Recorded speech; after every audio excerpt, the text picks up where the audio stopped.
স্বাগত আরেকবার সিলেট স্টুডিও থেকে চ্যানেল এস সিলেট নিউজে। British Bangladesh chamber of commerce and industries ও the Sylhet chamber of commerce and industries এর যৌথ উদ্যোগে আগামী অক্টোবর মাসে অনুষ্ঠিতব্য এনআরবি গ্লোবাল বিজনেস কনভেনশন 2017 এর লগো উন্মোচন করা হয়েছে। দি সিলেট চেম্বার অব কমার্স কার্যালয়ে আয়োজিত লগো উন্মোচন অনুষ্ঠানে বক্তারা বলেন, এ সম্মেলনের মাধ্যমে সিলেটে বাড়বে প্রবাসীদের বিভিন্ন ধরনের বিনিয়োগ এবং উন্নত হবে সিলেটের পর্যটন শিল্পের। বিস্তারিত হুসেন আহমদ সুজাদের রিপোর্টে ক্যামেরায় ছিলেন রুহিন আহমদ। বিশ্বের 19টি দেশের ব্যবসায়ীদের অংশগ্রহণে আগামী 21 থেকে 27 অক্টোবর সিলেটে অনুষ্ঠিত হবে এনআরবি গ্লোবাল বিজনেস কনভেনশন 2017। নগরীর আবুল মাল আব্দুল মুহিত ক্রীড়া কমপ্লেক্সে অনুষ্ঠিত 7 দিন ব্যাপী এই বিজনেস কনভেনশনের মাধ্যমে সিলেটের সাথে বৃহত্তর ব্রিটেন সহ বিশ্বের বিভিন্ন দেশের সাথে যেমন সম্পর্ক সুদৃঢ় হবে, তেমনি সিলেটে বাড়বে প্রবাসীদের বিভিন্ন ক্ষেত্রে বিনিয়োগ। কনভেনশন যেটা করতে যাচ্ছে, এটা সিলেট তথা বাংলাদেশের জন্য একটা বিশাল অপরচুনিটি। সিলেটকে পর্যটন নগরী হিসাবে এটা ফার্স্ট প্রায়োরিটি, তারপরে বিজনেস ইকোনমি জোন করলে সেখানে একটা হবে। বিদেশে যারা আছেন, বিদেশে বসবাসকারী যারা এখানে এসে বিনিয়োগ করতে পারেন এবং কি পরিবেশ আসে, এটা যতটুকু সম্ভব আমরা তাদের কাছে পৌঁছে দেওয়ার চেষ্টা করব। আয়োজকদের বিশ্বাস, এনআরবি গ্লোবাল বিজনেস কনভেনশন 2017 যেমন দেশের অর্থনৈতিক ক্ষেত্রে অবদান রাখবে, তেমনি ব্রিটেন সহ বিশ্বের বিভিন্ন দেশে বসবাসরত নতুন প্রজন্মের বাংলাদেশিদের মধ্যে দেশের প্রতি আলাদা টান সৃষ্টি করবে। দেশের প্রতি আমাদের যে ভালোবাসা, আমাদের যে সম্পর্ক, ওই সম্পর্কের জন্য আমাদের নিউ জেনারেশনকে দিতে পারি। বিভিন্ন দেশে আমাদের প্রবাসীরা রয়েছেন, তাদেরকে নিয়ে আসা, তাদেরকে আকৃষ্ট করা এবং বাংলাদেশকে তুলে ধরা। লগো উন্মোচন অনুষ্ঠানে অন্যান্যদের মধ্যে আরও বক্তব্য রাখেন জাতিসংঘে নিযুক্ত সাবেক রাষ্ট্রদূত ডক্টর AKM আব্দুল মোমেন সহ ব্রিটিশ বাংলাদেশের বিভিন্ন পর্যায়ের ব্যবসায়ী নেতারা।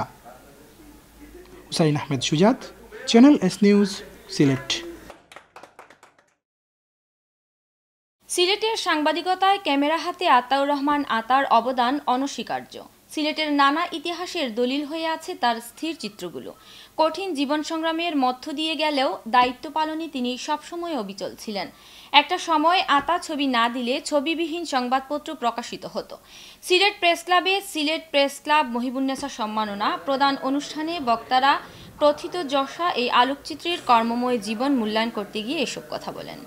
সিলেট প্রেস ক্লাব সভাপতি ইকরামুল কবিরের সভাপতিত্বে ও সাধারণ সম্পাদক আব্দুর রশিদ মোহাম্মদ রেনুর সঞ্চালনায় অনুষ্ঠানে বক্তব্য রাখেন সিলেট প্রেস ক্লাবের সাবেক সভাপতি হারুনুজ্জামান চৌধুরী, মুক্তাবিসুন নূর, ইকবাল সিদ্দিকী ও আহমেদ নূর, ক্লাবের সাবেক সহসভাপতি মোহাম্মদ আমজাদ হোসেন, সাবেক সহসভাপতি মোহাম্মদ বদরুদ্দুজা বদর ও আব্দুল কাদের তপাদার, সাবেক সাধারণ সম্পাদক মোহাম্মদ বশির উদ্দিন ও মোহাম্মদ সিরাজুল ইসলাম, দৈনিক কাজীর বাজারের নির্বাহী সম্পাদক সৈয়দ সুজাদ আলী ও প্রেস ক্লাবের ক্রীড়া ও সাংস্কৃতিক সম্পাদক আব্দুল আহাদ।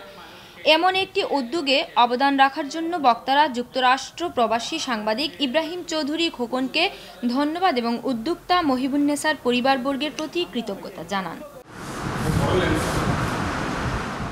জাতীয়তাবাদী স্বেচ্ছাসেবক দলের 37তম প্রতিষ্ঠাবার্ষিকী উপলক্ষে সংগঠনের জেলা ও মহানগর শাখার উদ্যোগে স্থানীয় একটি হল রুমে কেক কাটা ও আলোচনা সভা অনুষ্ঠিত হয়েছে। কেক কাটার পূর্বে আলোচনা সভায় প্রধান অতিথি ছিলেন সিলেট সিটি কর্পোরেশনের মেয়র আরিফুল হক চৌধুরী। এ সময় তিনি বলেন, বিগত দিনে খালেদা জিয়ার নেতৃত্বাধীন গণতান্ত্রিক আন্দোলনে স্বেচ্ছাসেবক দল অতীতের ন্যায় আগামীতেও গুরুত্বপূর্ণ অবদান রাখবে বলে আশাবাদ ব্যক্ত করেন। সিলেট জেলা স্বেচ্ছাসেবক দলের ভারপ্রাপ্ত আহ্বায়ক ও জেলা বিএনপির যুগ্ম সাধারণ সম্পাদক নাজিম উদ্দিন লস্করের সভাপতিত্বে অনুষ্ঠিত সভায় প্রধান আলোচকের বক্তব্য রাখেন বিএনপির নির্বাহী কমিটির সহ সাংগঠনিক সম্পাদক সাবেক সংসদ সদস্য দিলদার হোসেন সেলিম। আলোচনা সভায় জেলা স্বেচ্ছাসেবক দলের যুগ্ম আহ্বায়ক অধ্যাপক আজমল হোসেন রায়হান ও মহানগর বিএনপির তথ্য ও গবেষণা বিষয়ক সম্পাদক মতিউল বারী খুরশেদের যৌথ পরিচালনায় বিশেষ অতিথি ছিলেন কেন্দ্রীয় নির্বাহী কমিটি সহ ক্ষুদ্র ঋণ বিষয়ক সম্পাদক মুক্তিযোদ্ধা আব্দুল রাজ্জাক, জেলা বিএনপির সহসভাপতি অ্যাডভোকেট আশিক উদ্দিন, জেলা বিএনপির সহসভাপতি শেখ মখুন মিয়া চেয়ারম্যান, মহানগর বিএনপির ভারপ্রাপ্ত সাধারণ সম্পাদক এমদাদ হোসেন চৌধুরী। 1966 সালের 6 দফা তথা স্বাধিকার আন্দোলনের প্রথম শহীদ মনু মিয়ার নামে স্মৃতিস্তম্ভ নির্মাণ করা হয়েছে। বিয়ানীবাজার পৌরসভার নয়াগ্রামে তার গ্রামের বাড়িতে এর নির্মাণ কাজ শেষ হলে দৃষ্টিনন্দন এর স্মৃতিস্তম্ভের উদ্বোধন করেন বিশিষ্ট শিক্ষাবিদ আলী আহমদ। উদ্বোধনী অনুষ্ঠানে প্রধান অতিথি হিসেবে উপস্থিত ছিলেন বিয়ানীবাজার উপজেলা পরিষদের চেয়ারম্যান বীর মুক্তিযোদ্ধা আতাউর রহমান খান। শহীদ মনু মিয়া স্মৃতি ট্রাস্ট ইউএসএ ইনকের কোষাধ্যক্ষ মহিউদ্দিনের সভাপতিত্বে এবং বাংলাদেশস্থ শহীদ মনু মিয়া স্মৃতি পরিষদের সদস্য সচিব খালেদ জাফরি ও সমন্বয়কারী ওয়ালি মাহমুদের যৌথ পরিচালনায় অনুষ্ঠানে বিশেষ অতিথি হিসেবে উপস্থিত ছিলেন অবসরপ্রাপ্ত শিক্ষক কাজী মতিউর রহমান, বিয়ানীবাজার উপজেলা আওয়ামী লীগের সিনিয়র সহসভাপতি মোহাম্মদ মইনুল ইসলাম, বীর মুক্তিযোদ্ধা আব্দুল মালিক ফারুক সহ আরও অনেকে। উদ্বোধনী অনুষ্ঠানে বক্তারা বলেন, স্থানীয়ভাবে শহীদ মনু মিয়া উপেক্ষিত, তার নামে স্মৃতিস্তম্ভ নির্মাণ করে কিছুটা হলেও দায় শোধ করা হয়েছে। বক্তারা শহীদ মনু মিয়ার নামে পৌর এলাকার নয়াগ্রাম রোডের নামকরণ করার জন্য সংশ্লিষ্ট কর্তৃপক্ষের প্রতি জোর দাবি জানান। তাছাড়া প্রতি বছর ৭ জুন বর্ণাঢ্য আয়োজনের মধ্য দিয়ে শহীদ মনু মিয়া দিবস পালনেরও আহ্বান জানান তারা। যুক্তরাষ্ট্রস্থ শহীদ মনু মিয়া স্মৃতি ট্রাস্টের উদ্যোগে ৬.৫ লাখ টাকা ব্যয়ে এই স্মৃতিস্তম্ভ নির্মাণ করা হয়েছে। জাতীয় ও স্থানীয় আর্থ-সামাজিক উন্নয়ন ও দেশের অর্থনীতির সচ্ছলতার রূপকার যুক্তরাজ্য ও যুক্তরাষ্ট্র প্রবাসী কমিউনিটি নেতৃবৃন্দের স্বদেশে আগমন উপলক্ষে তাদের সম্মানে বিয়ানীবাজার পৌরসভার উদ্যোগে আয়োজন করা হয় সংবর্ধনা অনুষ্ঠানের। পৌরসভা মিলনায়তনে স্বজন সংবর্ধনা অনুষ্ঠানে সভাপতিত্ব করেন বিয়ানীবাজার পৌরসভার মেয়র আব্দুস শুকুর। অনুষ্ঠানে সংবর্ধিত অতিথি হিসেবে উপস্থিত ছিলেন বিয়ানীবাজার ওয়েলফেয়ার ট্রাস্ট ইউকে সাবেক সভাপতি রফুল ইসলাম, বিয়ানীবাজার জনকল্যাণ সমিতি ইউকে সাবেক সভাপতি হাজি আব্দুস শফিক, বিয়ানীবাজার ওয়েলফেয়ার ট্রাস্টে UK trustee Badrul Islam, Beanibazar welfare trust ইউকের যুগ্ম সাধারণ সম্পাদক মাহবুব আহমদ রাজু, সাংগঠনিক সম্পাদক শাহেদ আহমদ, ট্রাস্টি খলিলুর রহমান মাসুক, ইসলাম উদ্দিন, প্রগতি এডুকেশন ট্রাস্টের সহসভাপতি রেহান উদ্দিন দুলাল, যুক্তরাজ্য প্রবাসী দেলোয়ার হোসেন, যুক্তরাজ্য প্রবাসী নাজমুল হক নানু, যুক্তরাজ্য প্রবাসী আব্দুল বাসিত, মলয় আহমদ, আবু আহমদ সরওয়ার, জিয়াউদ্দিন বাবলু। অনুষ্ঠানের অন্যান্যের মধ্যে বক্তব্য রাখেন জেলা পরিষদ সদস্য নজরুল হোসেন, বিয়ানীবাজার পৌর আওয়ামী লীগের সাধারণ সম্পাদক এবাদ আহমদ, পৌরসভার কাউন্সিলর নাজিমউদ্দিন, আব্দুল কাইয়ুম, মিসবাউদ্দিন, আব্দুর রহমান আফজল, পৌরসভার প্রকৌশলী আশরাফুল আলম সহ আরও অনেকে। অনুষ্ঠানে প্রবাসী নেতাদের ফুল দিয়ে বরণ করে নেন বিয়ানীবাজার পৌরসভার মেয়র ও কাউন্সিলর বৃন্দ। সভাপতির বক্তব্যে মেয়র আব্দুস শুকুর বলেন, আমাদের অর্থনীতির চালিকা শক্তি এই প্রবাসীরা, তাই সকল প্রবাসীদেরকে সম্মান জানানো আমাদের দায়িত্ব ও কর্তব্য। তিনি বলেন, দেশ আজ মধ্যম আয়ের দেশে পরিণত হওয়ার পেছনে রয়েছে প্রবাসীদের সবচেয়ে বেশি অবদান। মেয়র তার দায়িত্বকালীন সময়ে পৌরসভার পক্ষ থেকে প্রবাসীদের সকল ধরনের সহযোগিতা করার আশ্বাস প্রদান করেন। সংবর্ধনার জবাবে প্রবাসী নেতারা মেয়রের দেয়া এই সম্মান তাদের কর্মকাণ্ডকে আরও গতিশীল করবে বলে আশাবাদ ব্যক্ত করেন। নিজে বাঁচি এবং অন্যকেও বাঁচাই, এই প্রত্যয়ে বন্যায় ক্ষতিগ্রস্ত দরিদ্র মানুষদের পাশে দাঁড়িয়েছে আর্তমানবতার সেবায় নিয়োজিত friends of Jagdal union trust UK. সংগঠনটির পক্ষ থেকে দিরাই উপজেলার ৭ নং জগদল ইউনিয়নের মাতারগাঁও হাই স্কুলে, আল ফারুক উচ্চ বিদ্যালয়ে এবং হাওড়ে ক্ষতিগ্রস্ত ৫ শতাধিক কৃষকদের মধ্যে নগদ প্রায় ৯ লক্ষ টাকা বিতরণ করা হয়েছে।